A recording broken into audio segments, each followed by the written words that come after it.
개장 전 성공 전략입니다. 많은 분들이 이분의 시각을 기다리고 있습니다. 하이투자증권의 이창환 부장님 모셨습니다. 어서 오세요. 네, 안녕하세요. 네. 2차 전지 쪽이 탄력이 좀 떨어지고 있습니다. 그리고 에코프로도 이제 100만 원 아랫단을 가다 보니까 많은 분들이 약간의 불안감을 지니고 있습니다. 2차 전지 섹터에 대한 지금 부장님의 시각과 현황에 대한 정리 좀 부탁드립니다. 전에도 말씀드렸듯이 제가 이제 신규로 접근하신 분들은 반드시 공부를 하고 접근하시라고 네네. 말씀드렸고요. 그게 뒷받침되지 않으면 이렇게 흔들릴 때 주가 조정받을 때 반드시 흔들리고 매도하게 돼 있다라고 미리 말씀드렸고, 최근에 주가 조정은 이제 그 공매도 쪽에서 총 공격이 됐다고 볼 수 있겠고요. 7월 26일부터 시작됐고 8월 31일 기점으로 그날 이제 그 패시브 자금, MSCI 패시브 자금이 거의 1조 가까이 들어왔는데 그날 동시효과의 공매도가 9천억이 터졌습니다. 거기 한 7천억 가량을 그 UBS에서 지금 했고요. 일단은 그 양극재 종목들 비롯해서 2차 전 종목들 쇼스퀴즈 터진 종목들이 일부 단기 그 슈팅이 나오다 보니까 차익 매물도 나왔고, 그리고 그 대주주 양도세 문제를 해결하려는 그 해당되는 사람들이 좀 미리 좀 움직였던 것도 이제 포착이 됐고요. 그리고 이제 LFP 배터리에 대한 좀 과장된 그런 뉴스들이 많이 난무를 했었고, 그리고 이제 그 제가 계속 이 자리에서 말씀을 드리는데 그 에코프로 FTSE 글로벌지수 3개 편입된 거를 언론에서 단 한 군데 다루지 않고 있습니다. 유일하게 여기 머니투데이에서 아침 방송에서 그걸 정리를 해서 나간 거 빼고는 타이틀 기사가 단 한 군데도 없고, 이거를 커버리지하는 애널리스트나 어느 증권사도 아무도 코멘트를 하지 않는다는 문제가 있고요. 그리고 이제 그 양극재 종목들이 지금 3분기 실적 둔화 우려가 있어서 그게 주가에 좀 반영되고 있고, 그 미국, 중국 기업인지 아니면 뭐 구분할 수 없지만은 뭐 일부 중국 기업들이 미국의 IRA법을 우회해서 진출할 수 있다는 우려가 일부 좀 그 나오고 있고, 주가 빠지니까 당연히 이제 그 비관론자들이 생기고 그런 논리들이 더 이제 많이 그 뉴스상에 나타나는 흐름들이 나타나고 있고요. 그 3분기 양극재 판가를 빌미로 해서 어쨌든 지금 공매도 양이 급증하고 있습니다. 2차 전지 쪽으로. 네. 총 공격이 일어난 상황이고, 그리고 이제 KB 자산운용에서 2차 전지 이제 인버스 상품을 출시할 예정인데, 네. 여기 KB 자산운용에서 하는 얘기는 그 트레이딩 수요 차원에서 양방향 투자 수단을 제공하려는 취지라고 설명하고 있고, 2차 전지를 주로 하시는 분들은 이게 이제 공매도 세력의 투심을 부추긴다라고 의심을 하고 있는 상황이고요. 서울학원의 주장이 있는 상황이고, 그리고 이제 제가 보는 관점에서는 이제 2차 전지를 투자하시는 분들이 대부분 장기 투자를 원하시는데 그런 분들한테 자꾸 트레이딩을 부추기는 그런 상황이 될 수도 있다는 거죠. 그래서 이것 때문에 최근에 이제 그 KB증권에서, 원래 KB증권 고객들은 자산이 크고 잘 안 움직이시는데 뭐 15년, 20년 거래하시는데 네. 그런 분들이 자산을 빼기 시작했습니다. 지금 그래서 여기 저희 지점에서도 이렇게 오래 계신 분들도 이런 상황은 처음 봤다. 지금 자기 주식 증권사 30년 있으시면서 그런 큰 자금이 움직이는 사람 처음 봤다라고 할 정도로 지금 투자자들이 좀 반감이 지금 큰 상황이고요. 숨이 차서 물 한 잔만 먹고 가겠습니다. 네. 숨차게 얘기해 주셨습니다. 2차 전지의 약세 원인들에 대해서 쭉 한번 짚어주셨고, 그리고 일전에 저희가 이야기 나눠봤었던 인버스 ETF에 대한 이야기도 다시 한번 조금 첨언을 해주셨습니다.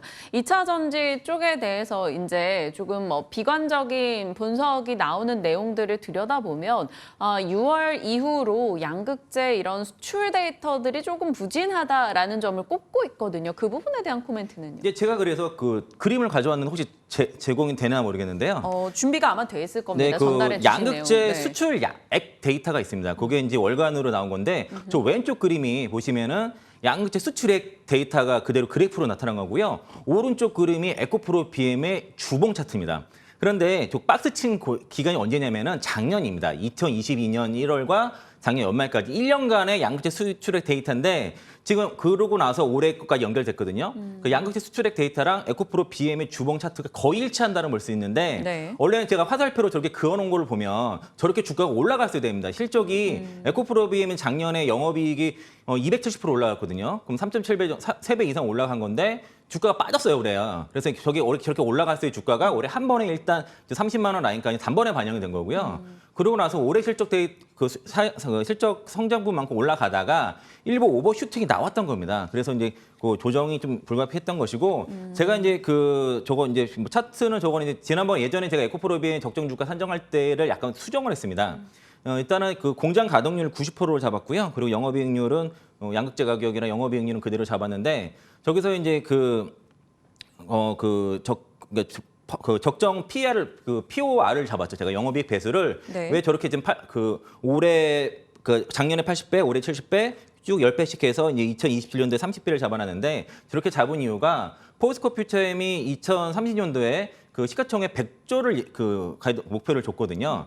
그게 이제 영업이익이 3조 4천억이라서 그게 영업이익 29배입니다. 29.4배인가 그런데 그러면 이 포스코 퓨처엠이 그 2030년도에 영업이익 배에서 29배 정도 받는다고 하면 에코프로비엠이 2027년도에 30 잡아도 되게 보수적으로 잡았다고 볼 수 있겠고요. 그걸 산정했을 때 그 적정 주가는 이제 80만 원 정도 나와서 전에 이제 65에서 75보다는 더 많이 나온다고 좀 볼 수 있겠고 그리고 이제 증권사에서 전망하는 2027년, 2030년까지 양극재 종목도 주가 반영했다는 거는 아까 수출액 데이터만 봐도 사실은 아니라고 말씀드릴 수 있고요.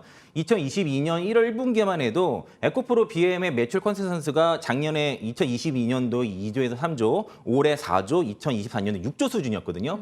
그때 제일 많이 나왔던 얘기가 양극재 밸류 3년 땡겼다는 얘기가 많이 나왔습니다.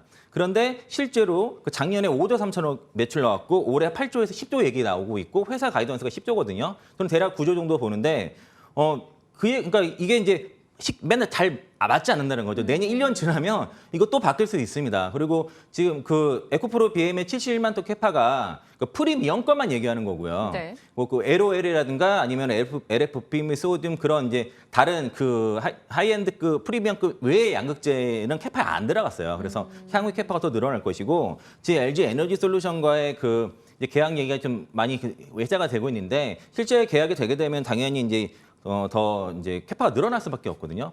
그리고 원래 그저 에코프로 BM이 이제 2025년도에 40만 캐파가 예전에 2021년도만 했다만 해도 한 18만 톤밖에 안 됐습니다. 그래서 이제 그거 보고서 이제 밸류 산정을 했었거든요. 그러니까 캐파는 얼마든지 바뀔 수 있고 또 늘어날 수 있다라고 좀 보시면 좋을 것 같고요. 네.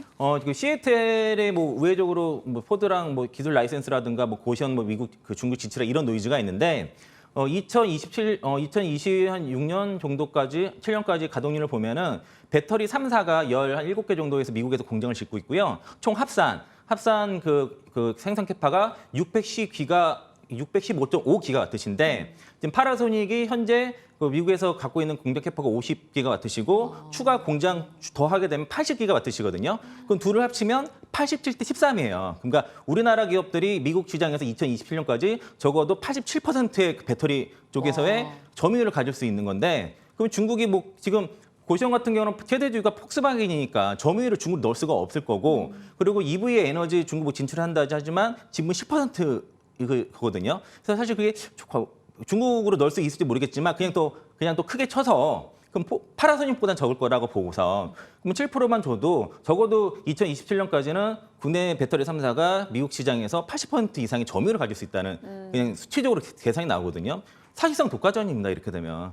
그러니까 이제 모든 시장에 100% 먹는 시장은 없어요. 70% 이상만 돼도 50% 넘어도 다 독과점이라고 보는 거고 50% 제일 큰 시장이 미국이기 때문에 그러니까 이게 이제 예정된 미래거든요. 그래서 공만 충분히 되신다고 하면은 계속 어떤 노이즈만 있더라도 흔들리지 않을 거라고 저는 보고 있습니다.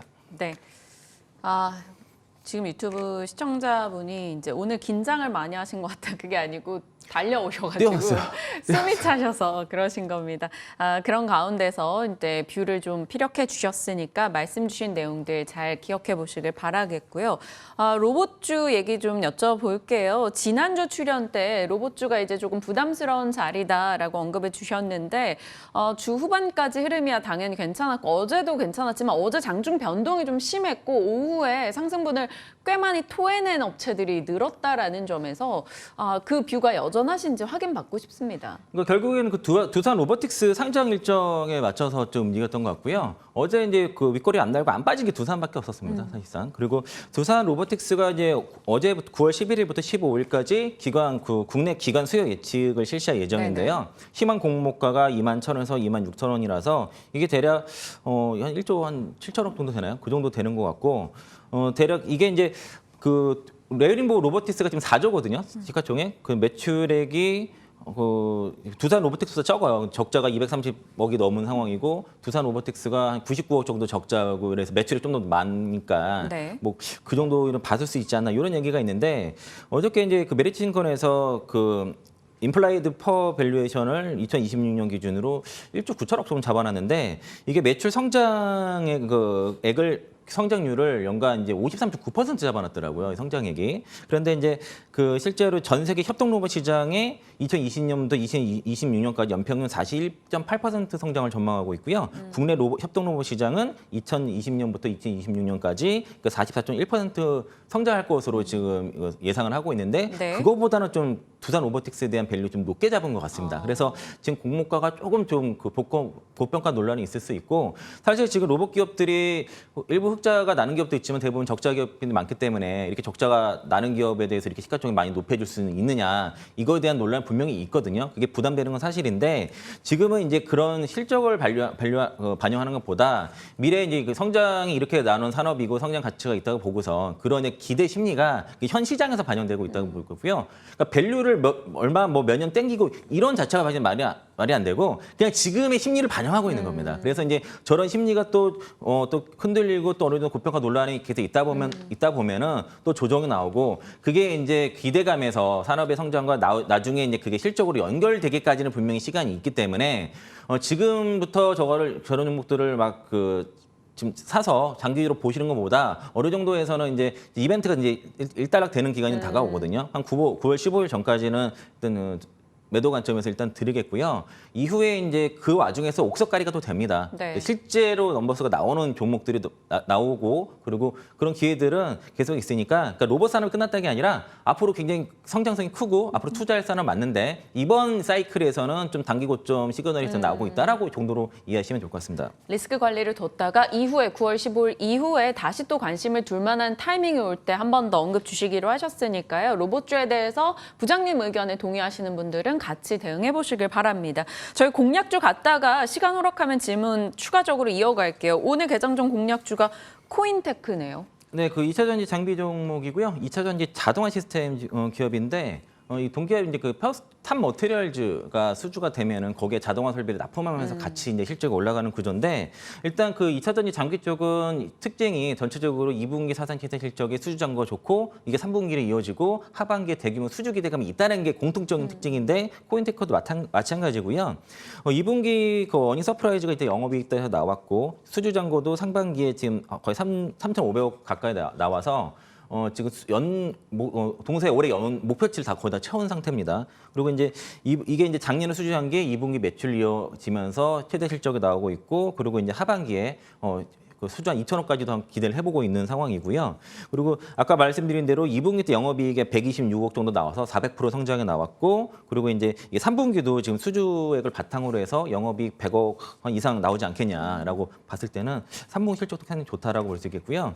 스마트 물류 자동화 그 장비를 주로 개발하고 있고 이게 이제 배터리 타입별로 다 들어가기 때문에 이게 이제 공급이 계속 확대되는 그런 특징이 있는 상황이고 그리고 이제 자베타 머티리얼즈가 시스템 엔지니어링 쪽을 수주하게 되면은 연이어서 코인테크가 자동화 물류 시스템을 이렇게 같이 수주하는 구조인데 그전에는 고객사가 주로 한 3개, 4개 정도 수준이었는데 탑 머티리얼즈와 같이 이제 맞물리면서 신규 그 고객사가 늘어나면서 최근 한 7, 8개까지 지금 고객사가 좀 확장이 되는 상황이면서 이고 지금 탑 머티리얼즈의 성장성을 같이 함께 누리면서 올해 좀 큰 폭의 그 성장이 나올 수 있을 것 같고 작년에 이제 매출이 한 2천억에 영업이익 148억 정도 나왔는데 올해 매출액 한 3,600억에 한 430억 내년에 600억대 영업이익이 나올 것 같고 내후년도에 한 670억 정도 나올 것 같아서 보통 장비주들 영업이익 비해서 한 10배 정도 보통 타겟 주거든요. 네. 그러면은 내년 영업이익 600억에 10배 주면 6천억 정도 시가총액 잡을 수 있고 지금 시가총액이 한 4천억 정도 내외니까 아주 업사이드 있다고 볼 수 있겠고요.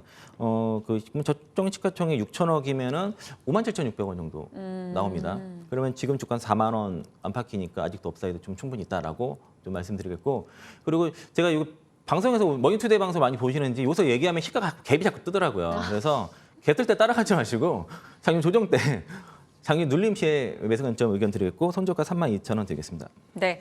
코인테크 흐름 저희 잘 기억하면서 내용 살피겠습니다. 저희 머니투데이 방송 많은 분들이 요즘 사랑을 주고 계시다 보니까 또 워낙 부장님의 종목에 대해서 관심들을 두고 계시니까 아마도 그런 반응이 있지 않았을까라고 조심스럽게 생각해 봅니다. 추가적인 AS도 저희가 계속 해나가도록 할게요. 오늘 이창환 부장님과 전략 챙겼습니다. 고맙습니다. 네, 고맙습니다.